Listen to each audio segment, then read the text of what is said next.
completa y después un churrasco. Almorzaste 2 veces. Sí.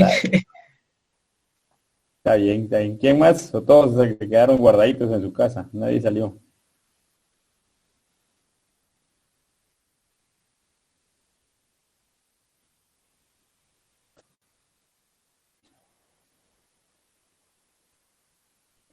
Bueno, no importa. Miren, pues, el detalle es este, que nosotros acá, en China, en Estados Unidos, ni digamos en Sudamérica, en Europa, en cualquier parte del mundo, nuestra dieta principal no son las grasas. Nuestra dieta principal son los carbohidratos. Es decir, en por lo menos 2 de los 3 tiempos nosotros comemos carbohidratos. No digamos en países como Estados Unidos, que la alimentación pues es mala, ¿verdad? Entonces, ¿qué sucede? Que venimos en la mañana y nos comemos 3, 4 panqueques, nos comemos huevitos, tortillas, etcétera. A la media mañana pues empezamos a ver, de repente nos comemos algo fita, una fruta, pero al mediodía nos comemos un caquico, un pepián, un churrasco, tacos, a las 4 de la tarde el cafecito con pan o en la noche otra vez tacos y salimos con los cuates pizza, que una cervecita, que alitas, que cualquier cosa. Entonces todo lo que yo les acabo de mencionar ahí, la mayor parte son carbohidratos.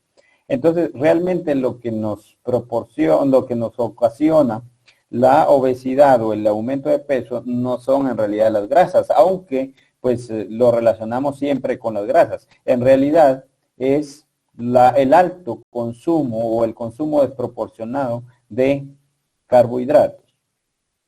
Es decir, la obesidad de hecho está relacionada directamente con el consumo alto de carbohidratos.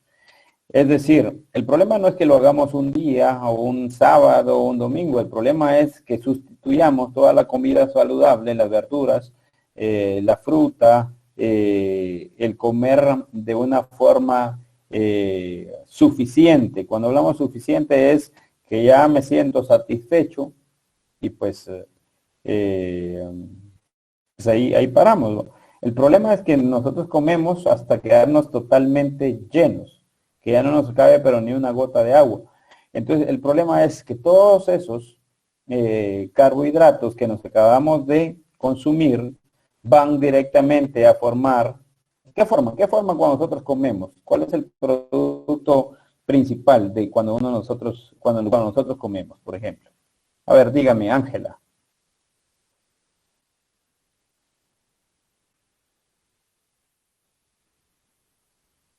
No sé, licenciado. Ok.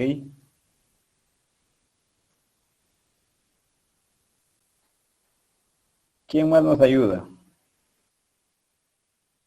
Stephanie.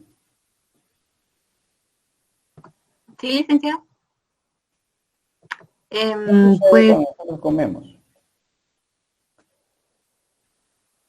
nuestro cuerpo corta lo que hemos comido y pues forma moléculas más pequeñas, glucosa.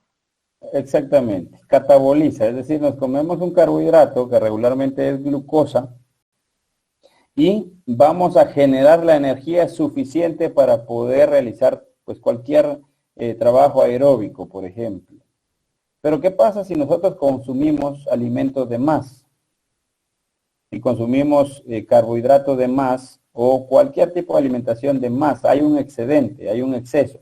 Entonces, ese excedente, pues, obviamente, pues hay mucha parte de lo que nosotros consumimos que se va hacia, bueno, entra primero y, bueno, volvemos a rezar el rosario, valga la redundancia, entra la glucólisis, utiliza la glucosa, empieza a catabolizar la glucosa, forma piruvato, el piruvato entra a formar acetilcoenzima A, todo eso se va en el citosol, entra luego a mitocondria, reacciona con el oxalacetato, forma citrato, produce intermediarios metabólicos como NADH, FADH2, entra a cadena o al arrastre de la cadena de electrones y transporte de electrones o cadena respiratoria, perdón, y luego pasa a fosforilación oxidativa y genera ATP, y nosotros estamos nítidos, ¿no?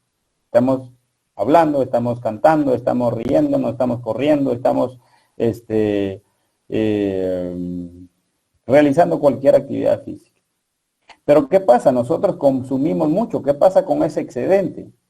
Ese excedente básicamente también tiene pues un lugar en donde se va a almacenar, que regularmente se forma que se almacena en tejido adiposo en forma de triacilgliceroles.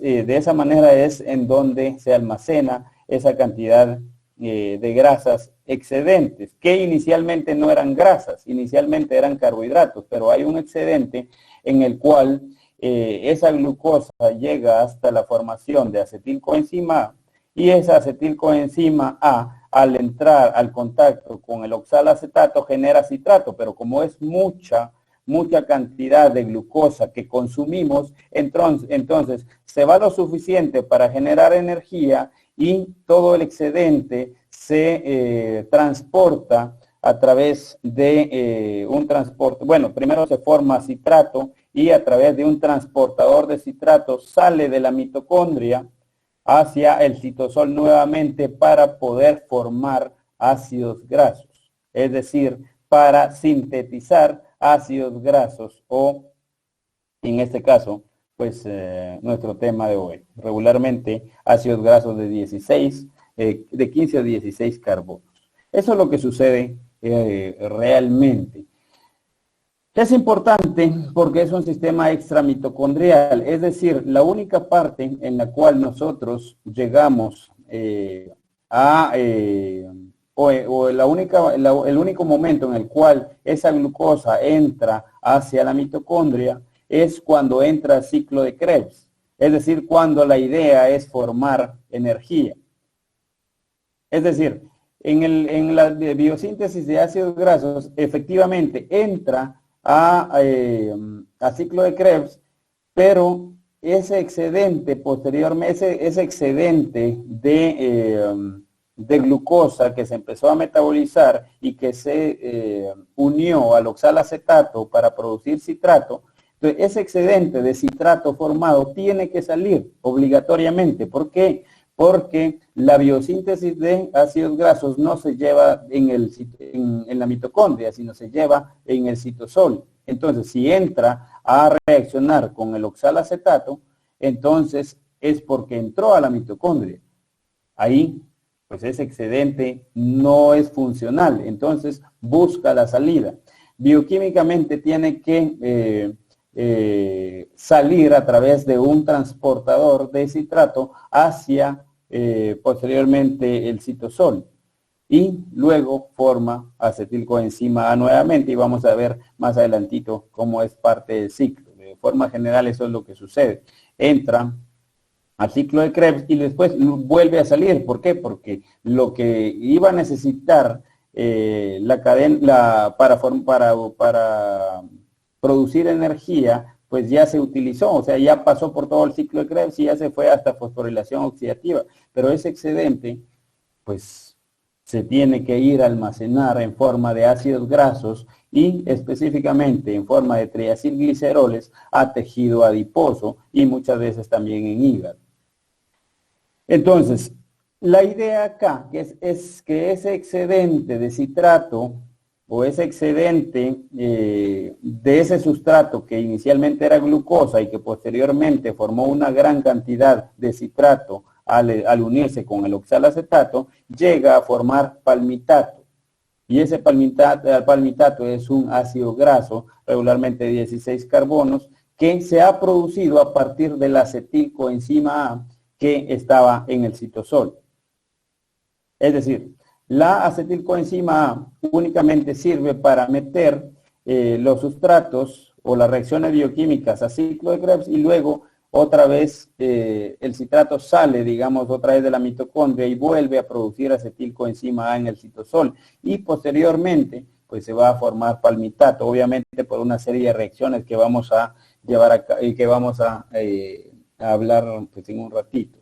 Les había mencionado que la glucosa pues es el sustrato primario para la lipogénesis en todos los mamíferos.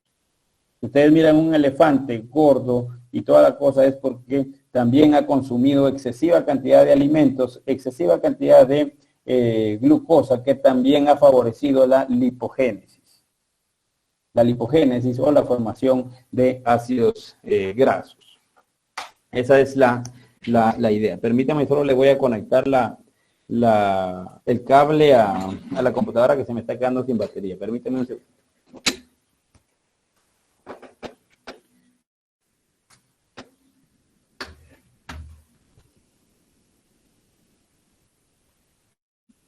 ¿Sí me explico? ¿Sí me hago entender? Espero que sí. Sí, Así es, Lick.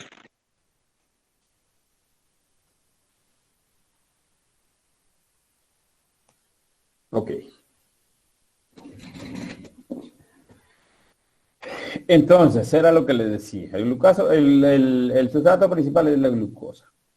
¿Qué es lo que sucede con los diabéticos? Con pacientes con diabetes mellitus tipo 1, por ejemplo. Hay inhibición de la lipogénesis.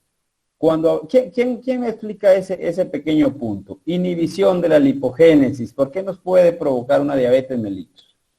¿Quién me lo quiere mencionar? Bueno, voy a preguntar yo. Jordi Brandon Martínez. ¿Cómo está la cosa ahí entonces? Buenas noches, licenciado. Pues la verdad no sabría decirle el DIC. Bueno. Víctor Manuel Vargas. Mande, dime.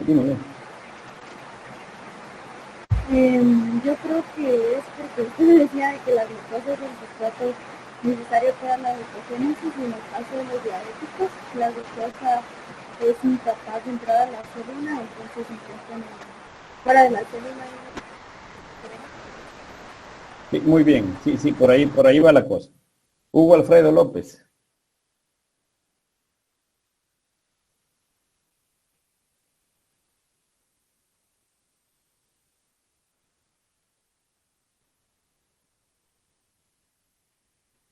Hugo Alfredo López.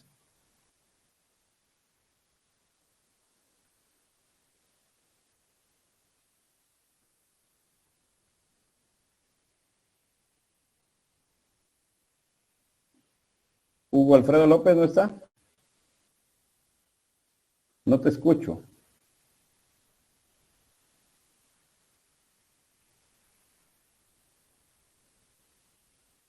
Bueno, Jennifer Daniela.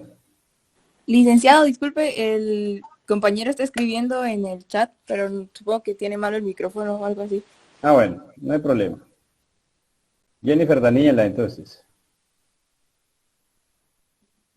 buenas noches, Lick. Disculpe, no sé por qué, pero no le escuché bien ni a usted ni a la compañera. Ah, bueno, ahorita sí me Cuando escucho. hablaron, no sé. Ahorita sí ya se escucha bien, pero Ah, bueno, no sé. perfecto. Bueno, ¿por Creo qué que es porque está lloviendo. en las personas diabéticas hay o es un factor importante la inhibición de la lipogénesis?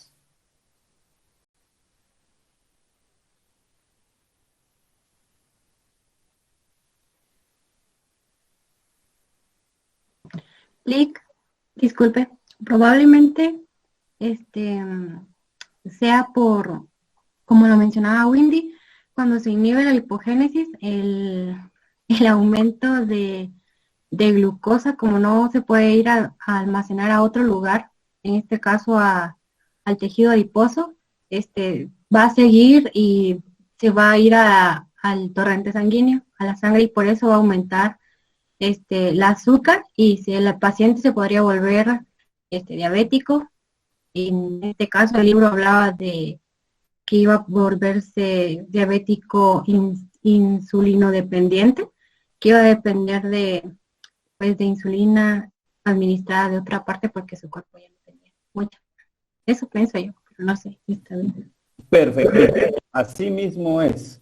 Entonces, si hay una inhibición de la lipogénesis, pues ese exceso de glucosa que hemos consumido no va a llegar a formar ácidos grasos y no se va a llegar a almacenar a tejido adiposo en forma de triacilgliceroles, sino se va a quedar en circulación sanguínea, aumentando los niveles de glucosa en séricas, digamos, o en sangre, y entonces pues provocando un aumento o una hiperglicemia, valga la redundancia. Si aumentamos una hiperglicemia, entonces nuestra insulina pues se ve afectada también. Puede ser porque hay un exceso demasiado alto de glucosa en sangre, que es imposible que las cantidades segregadas por parte del páncreas de la insulina pues puedan lograr controlar ese exceso, y se vuelve pues un proceso bastante evolutivo. Pero como dijo Jennifer, pues es así. De hecho, esa es la razón por la cual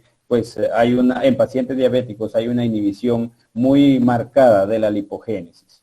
Hay muchas variaciones también en la actividad que van a influir en la extensión de la obesidad, es decir, nuestro consumo frecuente de carbohidratos o de grasas, pues van a llevar a almacenar y a formar muchos ácidos grasos en tejido adiposo que vamos a tender pues a engordar, a tener problemas de obesidad importantes. Eso aunado a una falta de actividad física, pues obviamente vamos a engordar y pues nos vamos a ver pues más gorditos de lo normal.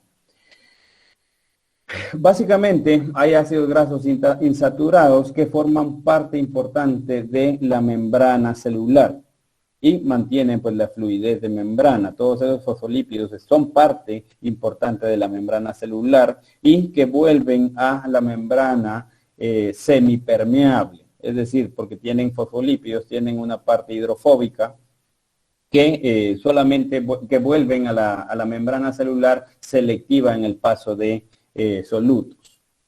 Hay también ácidos grasos esenciales que forman ácidos grasos como eicosanoicos, que vamos a ver más adelante, o eicosanoides que se llama, como prostaglandinas, que son inhibidores de agregación plaquetaria, tromboxanos, leucotrienos, lipoxinas.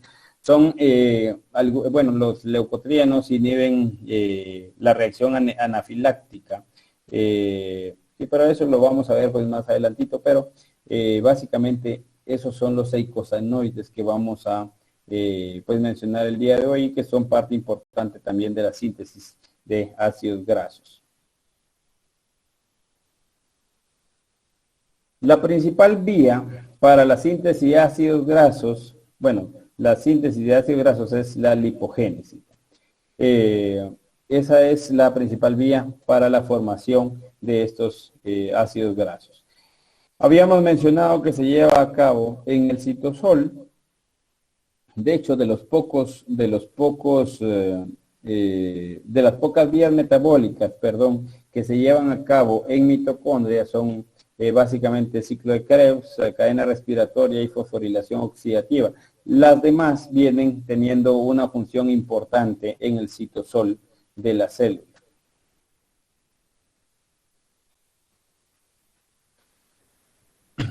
Regularmente entonces vamos a tener problemas con la síntesis de ácidos grasos o con la formación de ácidos grasos o la lipogénesis. Vamos a tener que tener una atención principal, digamos, en algunos órganos importantes como el hígado, por ejemplo. Si nosotros consumimos bastante carbohidratos o activamos de una forma alarmante, les puedo decir, la biosíntesis de ácidos grasos o lipogénesis, entonces vamos a tener un hígado graso, y un hígado graso va a repercutir con la probabilidad de un proceso obstructivo o probabilidad de alguna hepatitis por hígado graso.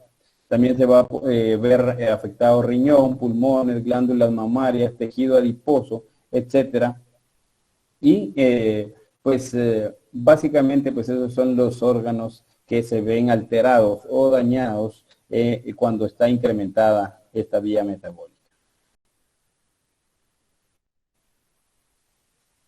¿Cuál va a ser nuestra nuestra coenzima, digamos, importante acá. Va a ser NADPH. ¿Se recuerdan de dónde provenía el NADPH?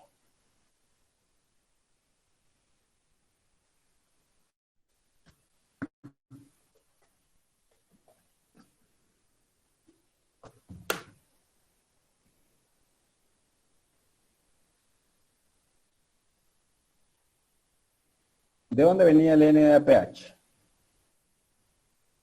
De las vías pentosas fosfato. Exactamente, de la vía de las pentosas fosfato. De ahí viene nuestro sustrato importante que vamos a ver en el ciclo, ya durante el ciclo, cuál es la forma en la cual actúa ese NADPH. Pero cuando vimos el ciclo de las pentosas fosfatos, les indiqué específicamente que esa producción de NADPH, ¿se acuerdan que en la vía de las pentosas fosfato habían dos funciones? Una era la fase oxidativa, que era la formación de NADPH, y la otra era la formación de ribosa, que nos servía para la formación de ácidos nucleicos. El NADPH, les mencionaba yo en ese momento, que era uno de los sustratos más importantes para la síntesis de ácidos grasos o lipogénesis.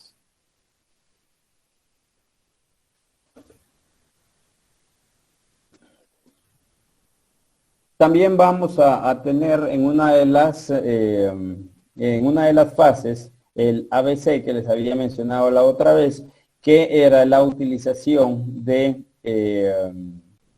biotina o de vitamina A, la formación de ATP y la producción de CO2. Esa es una de las cosas importantes que lo vamos a ver cuando ya tengamos la lectura del ciclo. Pero básicamente la fase importante o la fase determinante de esta vía de la lipogénesis viene en la capacidad de producir malonilcoenzima A, que es el paso inicial y controlador en la síntesis de ácidos grasos. Es decir, es uno de los pasos más importantes de esta vía metabólica, la producción de malonilcoenzima A. En esta producción de malonilcoenzima A tiene parte importante el bicarbonato como única fuente en esta vía metabólica de CO2, y pues que es necesaria este bicarbonato para la fuente de CO2 y que se necesita para la carboxilación de acetilcoenzima A, y esa acetilcoenzima A posteriormente para formar malonilcoenzima A, para formar pues ácidos grasos. Obviamente ahí hay utilización de ATP, y la enzima importante es la acetilcarboxilasa. Recuerden que las carboxilasas, les había dicho la otra vez, todo lo que es carboxilasa tiene este sistema ABC que les había mencionado, donde tenemos biotina, utilización de ATP y producción de CO2. Eso es en la acetilcarboxilasa.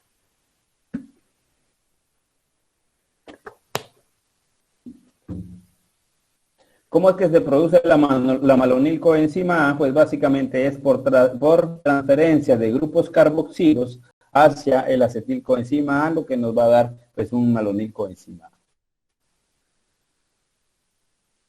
Y hay un complejo importante, que es un complejo multienzimático de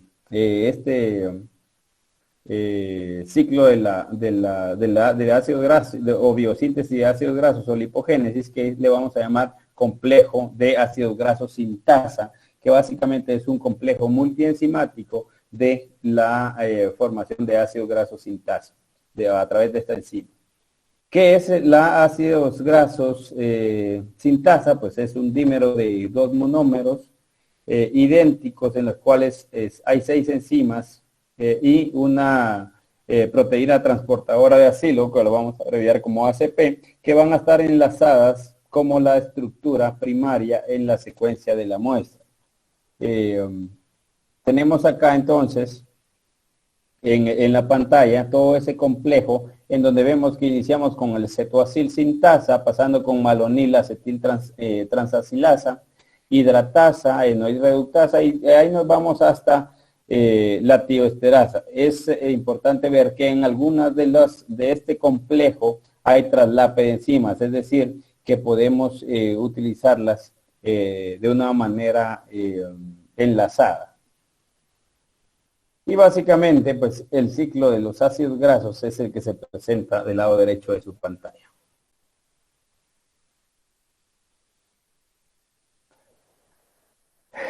Entonces, consumimos glucosa. Lo vamos a ubicar en la... Es que no... Aquí está. Permíteme, vamos a poner aquí.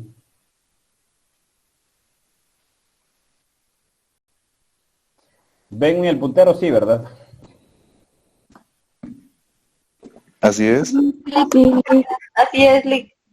Entonces consumimos glucosa. A la hora de consumir glucosa, entonces vamos a, bueno, eso pasa directamente hacia la glucólisis, forma piruvato, y del piruvato forma acetilcoenzima A, que es una molécula de 2 carbones. Esto se lleva a cabo ¿en dónde? ¿En qué parte de la célula? En la membrana extracelular de la mitocondria. En la membrana extracelular, que se llama también citoplasma o citosol.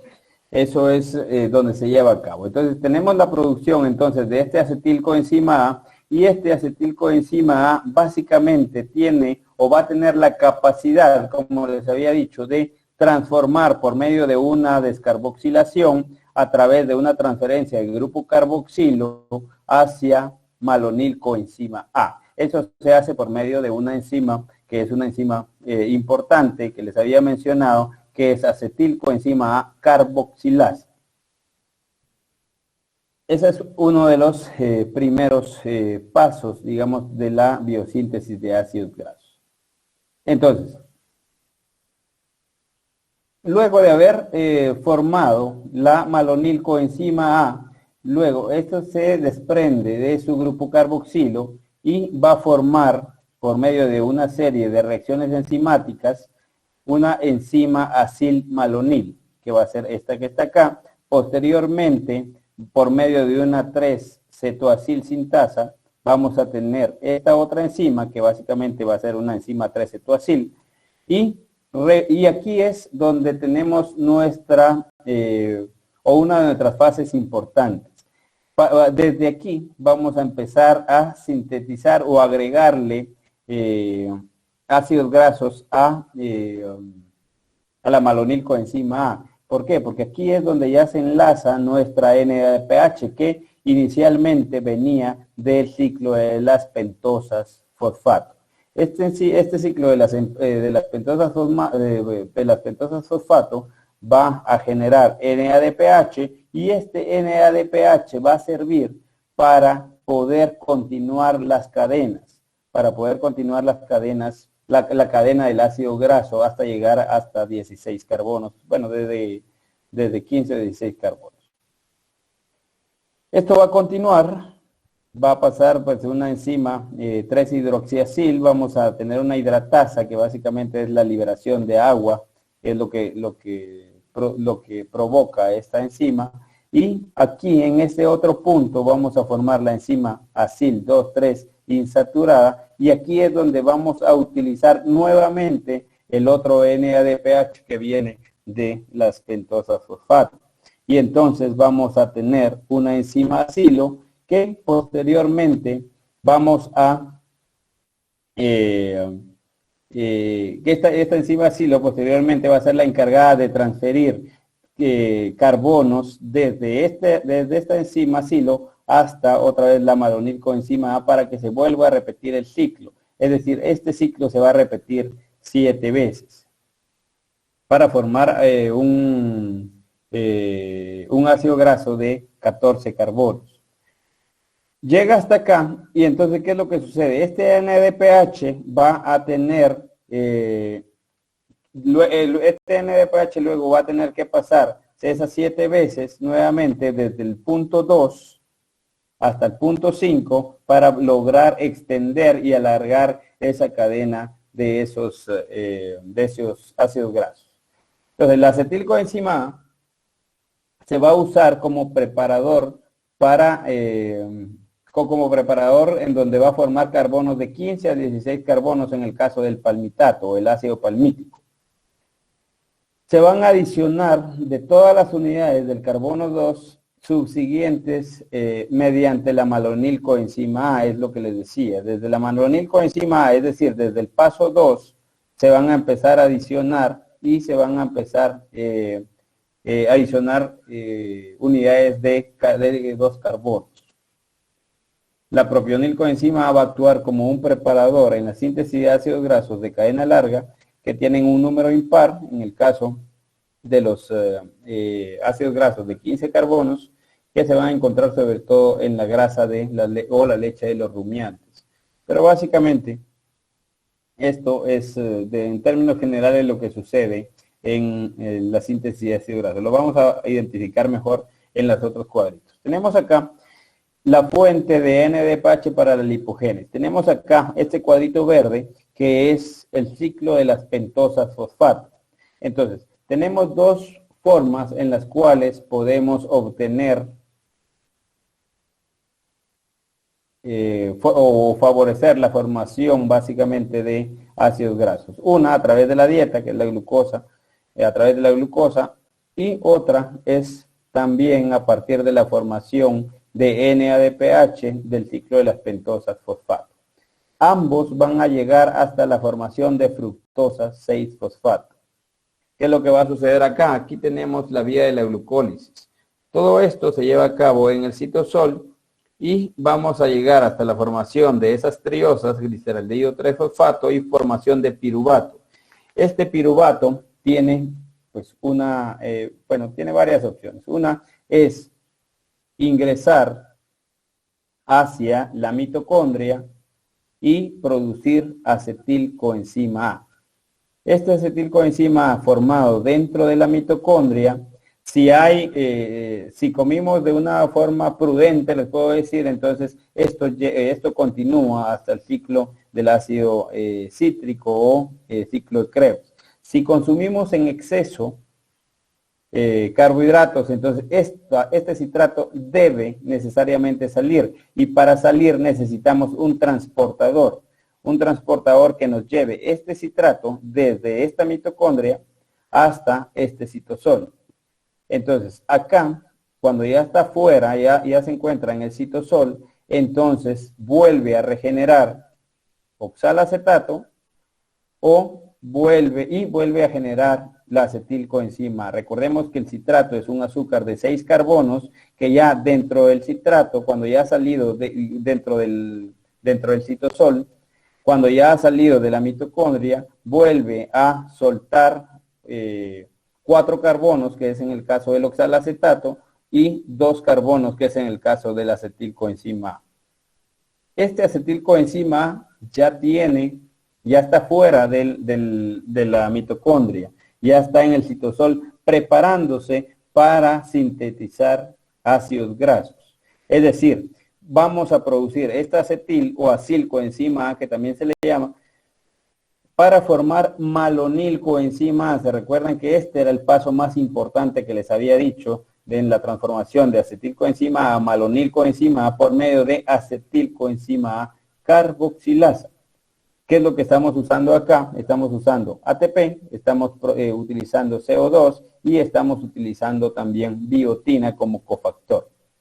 Entonces tenemos ya la malonilcoenzima A que puede reaccionar con este NADPH que ha soltado esta vía de las pentosas fosfato, y cuando reacciona con estos NADPH que vienen de esa vía metabólica, van a producir palmitato y van a adicionar carbonos, al carbono 2 van a adicionarse 14 veces para formar un azúcar extendido, un ácido graso extendido. El NADP se suelta y se vuelve a regenerar, y esto se vuelve un ciclito. ¿Qué es lo que sucede acá? ¿Qué es lo que sucede con este oxalacetato que acaba de liberar este citrato? Este oxalacetato entonces entra o reacciona, mejor dicho, con el NADH que se encuentra en la vía de la glucólisis, y empieza a formar malato. Recuerden que eso es una vía metabólica importante en el caso del ciclo de Krebs. Tenemos malato y ese malato, ¿qué es lo que sucede? Suelta también un protón acá y puede llegar a formar otra vez palmitato por medio de pues la utilización de la malato deshidrogenasa. Si nos ubicamos acá abajo, este citrato que está dentro de la mitocondria, este citrato que está dentro de la mitocondria y que está siendo sintetizado en grandes cantidades, les había dicho que utiliza ese transportador para irse para arriba, para salir de la mitocondria de la célula, también tiene la capacidad de que se pueda utilizar únicamente lo necesario. Entonces, este citrato parte se va a formar ácidos grasos y parte se va a formar alfa-cetoglutarato en el ciclo del ácido cítrico. Ese alfa-cetoglutarato va a formar malato y ese malato va a llegar a formar oxalacetato y aquí se vuelve un ciclo, en el ciclo de Krebs, en donde la idea acá es formar NADH que posteriormente va a ser utilizado para la producción de energía o de ATP en la fosforilación oxidativa y el arrastre de la cadena de transporte de electrones. ¿Sí me explico? ¿O alguien se me perdió?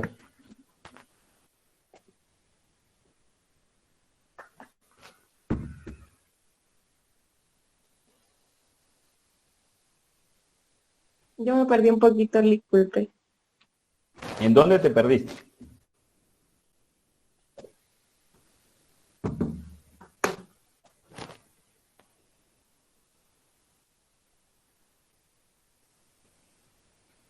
¿En dónde nos perdimos? Me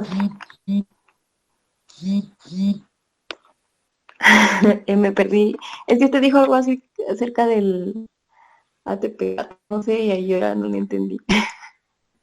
Bueno, vamos a repetir si gustan todo desde el inicio de una forma más rápida. Tenemos la glucosa, que es lo que consumimos a través de los alimentos. Esa glucosa entra a la vía de la glucólisis, transforma la glucosa en glucosa 6-fosfato y esa glucosa 6-fosfato en el mismo ciclo entra a formar fructosa 6-fosfato. ¿Sí? Esta fructosa 6-fosfato va a llegar a un punto en el cual se va a formar dos triosas. Acuérdense que una era gliceraldehído 3-fosfato, la otra era dihidroxiacetona, pero en esta no nos interesa la dihidroxiacetona, sino únicamente el gliceraldehído 3-fosfato. Ese gliceraldehído 3-fosfato llega y forma piruvato. Todavía estamos en el citosol. Pero ¿qué es lo que pasa con ese piruvato? Entra hacia la mitocondria y ya dentro de la mitocondria, por medio de la piruvato deshidrogenasa, va a formar acetilcoenzima A, que es un azúcar de 2 carbonos. ¿Sí? Entonces, ese azúcar de 2 carbonos en el ciclo del ácido cítrico o del ciclo de Krebs va a reaccionar con el oxalacetato. Este oxalacetato, al unirse con la acetilcoenzima A, el acetilcoenzima A es un azúcar de 2 carbonos, el oxalacetato es de 4 carbonos, va a formar un azúcar de 6 carbonos, que es el citrato. Tiene dos posibilidades el citrato. Una, pues es la que habíamos dicho, continuar la vía normal aeróbica para formar energía, entonces se va a transformar en alfa-cetoglutarato, va a transformarse posteriormente en oxalacetato, en malato, y luego el malato en oxalacetato, y esto sigue dando un ciclo importante para generar NADH, y FADH2 y GTP. ¿Qué es lo que sucede? Esto pues se vuelve constante, ¿verdad? Pero cuando hay un exceso, les había dicho, ese exceso de citrato que tenemos necesita poder salir de esta mitocondria. Entonces, esta mitocondria va a salir por medio de o mejor dicho, este citrato va a salir de la mitocondria por medio de un transportador. ese transportador va a llevar a este citrato hacia fuera de la mitocondria, es decir, en el citosol. Seguimos teniendo la misma molécula de 6 carbonos, únicamente que ahora ya no está en la mitocondria, sino que está en el citosol. Entonces, acá, este citrato va a utilizar la citratoliasa para catabolizarse, es decir, hacer esta molécula que es de 6 carbonos en una molécula más pequeña. Va a formar una de 4 carbonos y va a formar una de 2 carbonos, el oxalacetato y acetilcoenzima A respectivamente. Este oxalacetato va a estar afuera de la mitocondria, va a estar acá en el citosol y va a utilizar un transportador de malato para liberar protones y poder reaccionar con esta malonil. ¿Pero de dónde viene esta malonil? Viene de la acetilcoenzima A, que fue nuestro azúcar de 2 carbonos, que a través de esta enzima importantísima, la acetilcoenzima A carboxilasa, que necesita ATP, CO2 y biotina para producir malonilcoenzima A. Y esta es la reacción que les había dicho era la más importante de todo el ciclo. Entonces, esa malonilcoenzima A va a reaccionar con los NADPH que provienen del ciclo de las pentosas fosfato y va a producir palmitato. En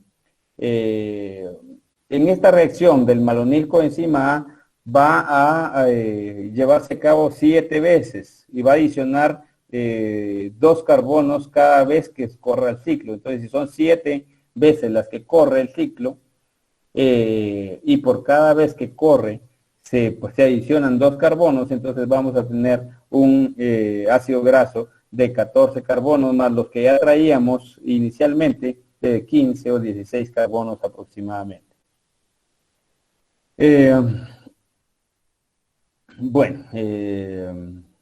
Hay varios transportadores, el transportador de tricarboxilato, el transportador alfa-cetoglutarato y el transportador de piruvato. Todos esos sirven, todos los transportadores sirven para entrar hacia la mitocondria o para salir de la mitocondria, dependiendo pues cuál sea el sustrato que se desea salir. ¿Está mejor?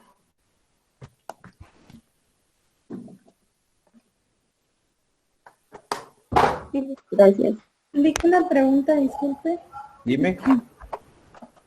Cuando el citrato salió de la mitocondria del citosol, decía que, bueno, nos dijo de que era una molécula de 6 carbonos, que luego se cataboliza y forma una molécula de 4 carbonos y otra de 2 carbonos, y que luego con la enzima que era la acetilcarboxilasa, creo, y con ATP y formaba CO2 y eso, pero no sé si reacciona con la acetilcoenzima A o con el oxalacetato.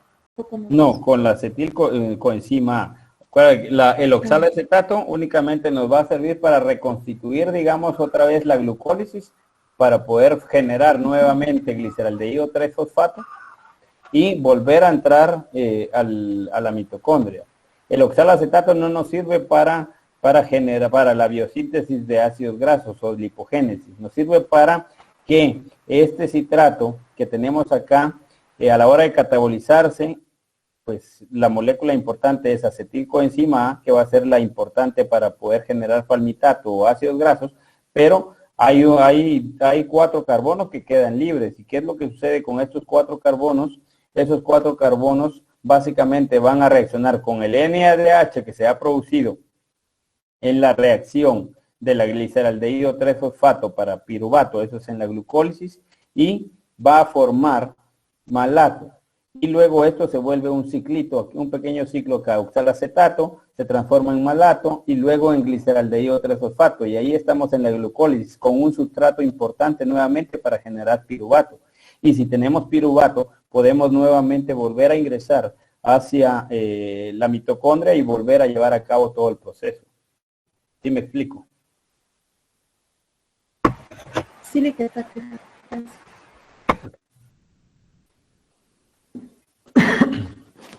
La elongación de las cadenas de ácidos grasos se llevan básicamente en el retículo endoplasmático o endoplásmico. Se alargan 2 carbonos por cada acetilcoenzima A de grasas saturadas e insaturadas desde el carbono 10 en adelante. Les había mencionado que el malonilcoenzima A es uno de los donadores acetilos más importantes que tiene este ciclo y el NADPH actúa como un agente reductor del ciclo.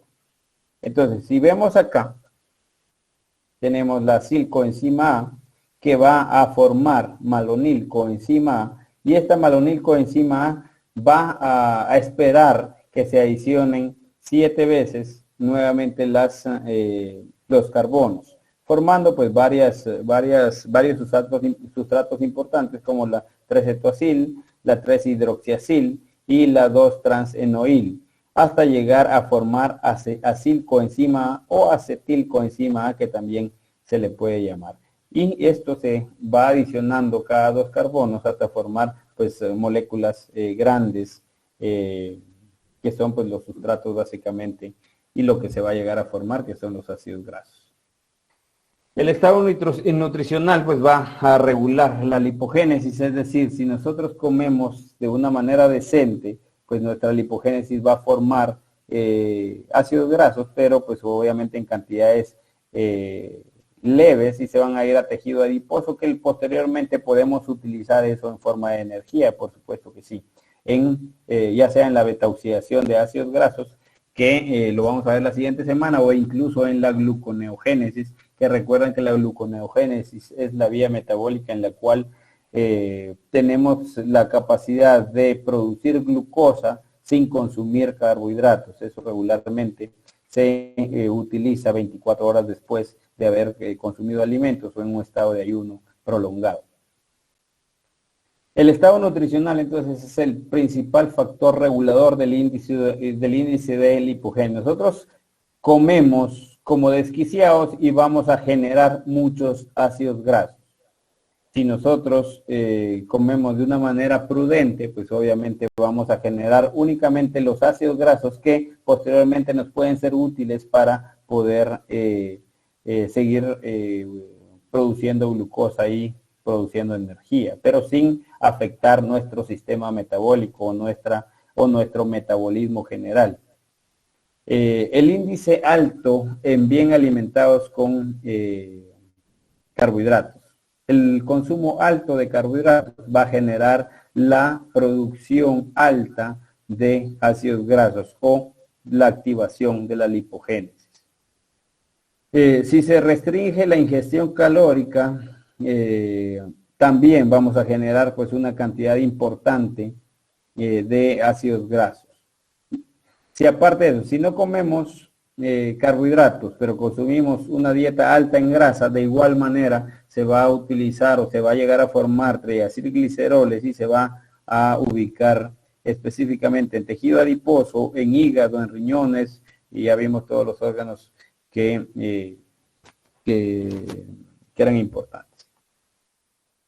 Deficiencia de insulina. Si la insulina no está funcionando de una manera correcta, entonces no va a tener la capacidad de metabolizar ese azúcar que está de más y por lo tanto vamos a caer en una diabetes mellitus, porque esa azúcar que va a empezar a circular a través de la sangre, pues no va a ser metabolizada y no va a irse a los lugares indispensables o destinados para tal almacenamiento. Los carbohidratos básicamente se almacenan como grasas, eso ya los habíamos dicho, y son la fuente. Por ejemplo, los osos polares utilizan esta vía metabólica para cuando hibernan. Ustedes bueno, hay muchos animales específicamente que utilizan este método. Obviamente nosotros no lo podemos hacer, nosotros dejamos de comer un mes y probablemente nos morimos, ¿no? O sea, no, pero hay animales que dejan de comer mucho tiempo, principalmente los osos polares o algunas razas importantes de osos, que consumen muchos carbohidratos y cuando entran en un periodo de hibernación van como ya se han formado ácidos grasos, entonces esa energía almacenada en tejido adiposo la utilizan como fuente de energía y pues pueden permanecer largos periodos de tiempo sin consumir alimentos. La glucosa en excedente pues también provoca que los intermediarios pues estén en altas cantidades y pues obviamente pues convertir el piruvato no solo hacia acetilcoenzima A, sino también hacia una vía anaeróbica como la producción de lactato. Y obviamente pues en grasas. Entonces, cuando nosotros comemos carbohidratos en altas cantidades, tenemos tres posibilidades básicamente. Una, que formemos grasa. La otra, que formemos energía con parte de eso consumido. Y la otra pues es que almacenemos o que convirtamos ese azúcar en lactato y que también sea fuente de energía importante después de algunas horas.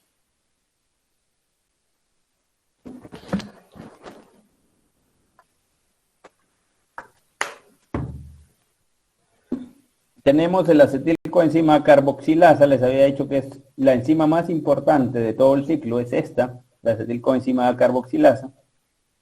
Es una enzima alostérica, está activada por el citrato, es decir, única y exclusivamente se va a activar esta acetilcoenzima carboxilasa cuando hay cantidades excesivas de citrato, es decir, cuando hemos consumido grandes cantidades de carbohidratos que no se logra metabolizar en el ciclo de Krebs, sino que queda un excedente que necesita de ser llevado hacia la lipogénesis. La concentración pues aumenta en estado bien alimentado. Si comemos mucho, pues vamos a aumentar también la cantidad de citrato y por ende la utilización de acetilcoenzima carboxilasa. La desactivación por fosforilación de la enzima y la acetilcoenzima de cadena larga regularmente va a inhibir por retroacción negativa por un producto de reacción. Es decir, aquí en este paso, la acilcoenzima o la acetilcoenzima, y no se me van a equivocar, acilcoenzima y acetilcoenzima es lo mismo. Se inhibe el transportador de tricarboxilato. Entonces tenemos acá la imagencita, tenemos acá el exceso de citratos que hemos tenido. Esto está en la mitocondria que les había dicho que necesitamos un transportador de tricarboxilato. ¿Por qué tricarboxilato? Porque es un transportador que va a sacar del ciclo del ácido tricarboxílico el citrato hacia el citosol. Entonces tenemos el citrato ya dentro del citosol y vamos a tener la capacidad de convertir esa acetilcoenzima A que se formó a la hora de dividir o de catabolizar este citrato, se produce oxalacetato, que aquí no se ve, pero ya sabemos que produce oxalacetato, y un azúcar de 2 carbonos que es acetilcoenzima A, que a través de este ácido graso sintasa va a transformar malonilcoenzima A. Y ese malonilcoenzima A posteriormente a palmitoilcoenzima A, que ya es un ácido graso.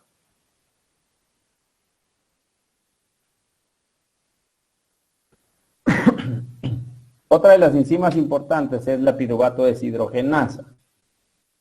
Es inhibida por la acción de la acetilcoenzima A o acilcoenzima A. Si hay mucha acilcoenzima A, se inhibe la piruvato deshidrogenasa. Inhibe también el transportador del intercambio de ADP-ATP de la membrana mitocondrial. Hay una oxidación también de acetilcoenzima A por un incremento en ácidos grasos libres y un aumento también de acetilcoenzima A en relación al NADH y NAD+.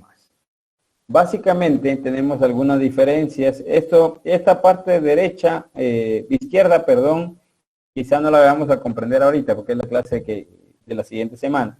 Pero básicamente pues en la biosíntesis se transcurre en el citoplasma, es decir, en el citosol de la célula, mientras que la beta-oxidación transcurre en la mitocondria. El transportador de grupos acilo acá se lleva a cabo en la biosíntesis, mientras que la coenzima A es en la beta oxidación, es el transportador. El NADPH es el donador, mientras que en la beta oxidación es FAD o una flavoproteína. Bueno, aquí tenemos los grupos, la beta hidroxiacilo, mientras que aquí es la beta hidroxiacilo, pero en su estado levógico. Y así hay varias cosas importantes. El aceptor de electrones acá es el NAD y el dador de electrones acá en la biosíntesis es la NADPH. Y bueno, básicamente eso. ¿Quién regula esto? La insulina. La insulina estimula la lipogénesis. Es decir, si la insulina detecta una alta cantidad de glucosa a través de los alimentos o de nuestra dieta, entonces se activa la insulina por esa presencia de esa glucosa y se va a estimular pues obviamente la biosíntesis de ácidos grasos. Va también a incrementar, por ende, la acetilcoenzima carboxilasa. Habíamos dicho que la enzima acetilcoenzima carboxilasa era la enzima que regulaba la lipogénesis también y que se activaba con la presencia de citrato.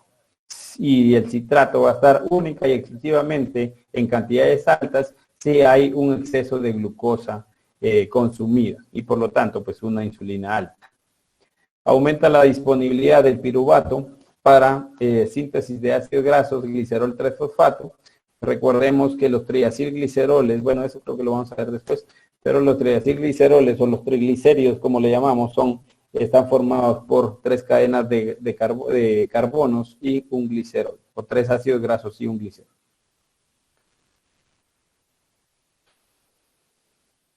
Deprime el AMP cíclico intracelular, inhibiendo entonces la lipólisis también en tejido adiposo. Y pues como dato que ustedes ya saben, pues el glucagón es un antagonista de la insulina. Si la insulina está activada, obviamente el glucagón va a estar inhibido y viceversa.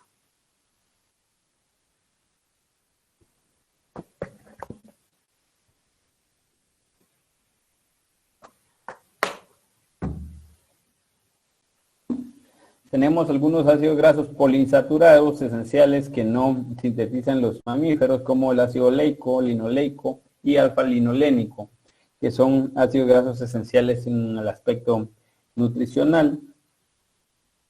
Estos ácidos grasos monosaturados básicamente son o participan en la síntesis por sistema de específicamente una enzima que se llama desaturasa, en el carbono 9 específicamente. Regularmente se lleva a cabo en el hígado o se activan en el hígado y provienen a partir de ácidos grasos saturados.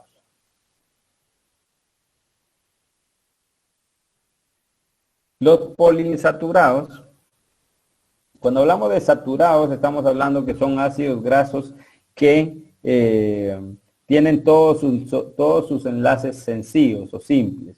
Cuando hablamos de poliinsaturados, significa que hay por lo menos uno o más dobles enlaces en su estructura molecular.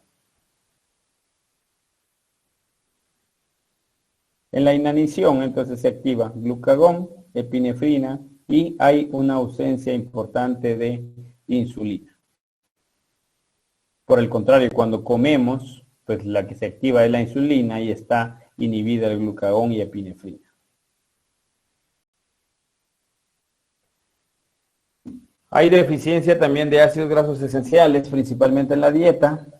Hay un índice de crecimiento reducido, es decir, si no tenemos este tipo de ácidos grasos esenciales, pues corremos el riesgo también de tener problemas en el crecimiento. Hay una deficiencia reproductiva. Pues, ¿qué es lo que sucede o cómo se trata la deficiencia de ácidos grasos esenciales? Pues, obviamente con ácidos grasos esenciales, como el ácido linoleico, alfa-linolénico y ácido araquidónico, que principalmente se encuentran en vegetales.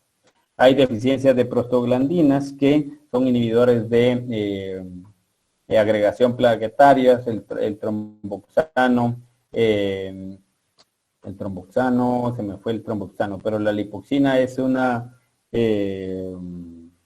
importante en la inhibición de la inflamación. Los leucotrienos son importantes para reacciones anafilácticas. El tromboxano se me fue ahorita, pero ahorita les digo. Y básicamente, pues, la deficiencia de este ácido DHA, que es ácido docosahexaenoico o ácido linolénico, pues es básicamente el desarrollo del cerebro, retina, y se proporciona principalmente placenta en leche. Su deficiencia va a provocar una retinitis pigmentosa y provocar pues problemas a nivel de ojo o a nivel de visión. Les estaba diciendo entonces las prostaglandinas, que son los eicosanoides. Bueno, los trastornos de los ácidos grasos trans regularmente oscilan en hipercolesterolemia, y la hipercolesterolemia, todo lo que es colesterol, HDL, LDL, triglicéridos, VLL, lo vamos a ver en lipoproteínas, que lo vamos a ver dentro de 15 días, pero básicamente pues es por una o estos trastornos trans de ácidos grasos repercuten en un aumento importante en el colesterol a nivel sanguíneo, también arteriosclerosis, que son básicamente trombos que se ubican en arterias coronarias y que pueden provocar pues hasta cierto punto un infarto agudo a miocardio. Los eicosanoides, como les había dicho, son prostaglandinas, que básicamente se encuentran en las paredes de vasos sanguíneos, que son inhibidores de la agregación plaquetaria, que ya se los había dicho. Los tromboxanos son importantes en la síntesis de plaquetas, es decir, las plaquetas es un factor de coagulación, ayudan a que nosotros no nos desangremos y no tengamos hemorragia. Producen vasoconstricción como mismo mecanismo y también como agregación plaquetaria. La aspirina en bajas dosis inhibe a los tromboxanos. Por eso es que cuando hay hemorragias no se debe dar aspirina, porque al contrario, la aspirina provoca un aumento mayor en la hemorragia. Bueno, básicamente esas son las estructuras de estos eicosanoides, básicamente los leucotrienos, las prostaglandinas y la lipoxina y tromboxanos.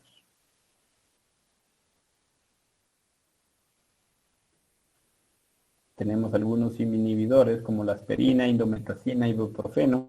La aspirina, pues saben su función específicamente. La indometacina es para cuando hay amenazas de abortos, es para retener la mórula o el embrión, y entre otros. ¿Cuáles son las funciones específicas de los leucotrienos? Pues es una reacción lenta de anafilaxia. Anafilaxia es pues cualquier cuestión que nos provoque alergia. Es decir, anafilaxia a algún medicamento, anafilaxia al polen, anafilaxia, una reacción anafiláctica por comer mariscos o por algunos inhalatorios, etc. Es un potente constructor de la musculatura, principalmente en vías respiratorias bronquiales. Atrae a los leucocitos llegan al sitio de infección, inmediatamente se rompe la primera línea de defensa, que es la piel. Si nosotros nos cortamos, por ejemplo, vamos a tener leucocitos ahí inmediatamente tratando de prevenir procesos infecciosos, y vamos a tener también una agregación plaquetaria para poder reparar el sitio dañado. Bueno.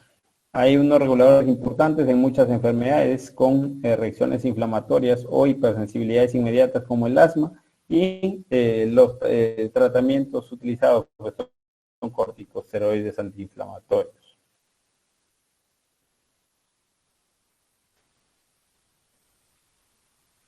Algunos aspectos clínicos por deficiencia de ácidos grasos: algunas lesiones de la piel, deterioro del transporte de líquidos, fibrosis quística, síndrome hepatorrenal, degeneración neonatal de múltiples sistemas, cirrosis, alcoholismo o síndrome de Zellweger, y básicamente eso es la clase de hoy. No sé si les quedó claro o si tienen alguna duda o prendemos nuestra cámara y nos vamos.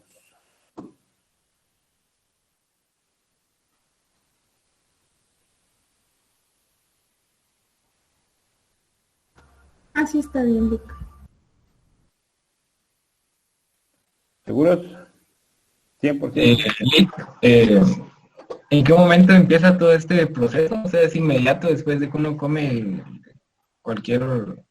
Recuerden que las vías metabólicas no actúan de forma independiente. Es decir, cuando nosotros comemos, la vía metabólica que está prevaleciendo es la glucólisis y en muy bajas cantidades, digamos, está yendo, por ejemplo, la formación de glucógeno, por ejemplo, de glucosa en glucógeno, en la vía de la glucogénesis. Se están produciendo ácidos grasos también, o sea, en pequeñas cantidades. Eso no es que sean vías independientes, sino actúan de una forma baja, les podría, muy baja, pero al unísono. Ahora, pasás 24 horas sin comer, pues entonces se inactiva la glucólisis y empieza, por ejemplo, la gluconeogénesis o la beta-oxidación de ácidos grasos a realizar las funciones para poder mantener el cuerpo con energía. Eso, entonces, es su contraparte. O sea, se activan las otras vías metabólicas y se inhiben otras, pero no es que sean vías independientes. Todas están actuando al mismo momento, solo que unas en muy mayor cantidad y otras en una mínima cantidad.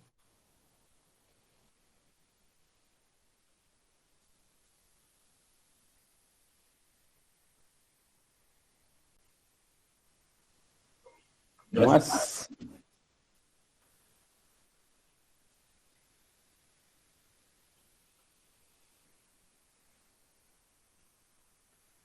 ¿Quiénes aguantaron? Pongamos nuestra camarita.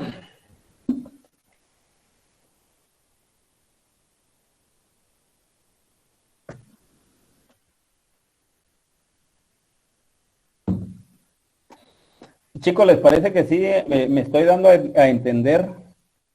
¿Sí, Lick? Sí, Lick, la verdad sí. Sí, Lick, la verdad es que todo ha quedado muy claro. Aguanta. Aguante, dice por ahí, no te creyeron ni te. Yo creo que fue Stephanie la que te puso el dedo ahí. No.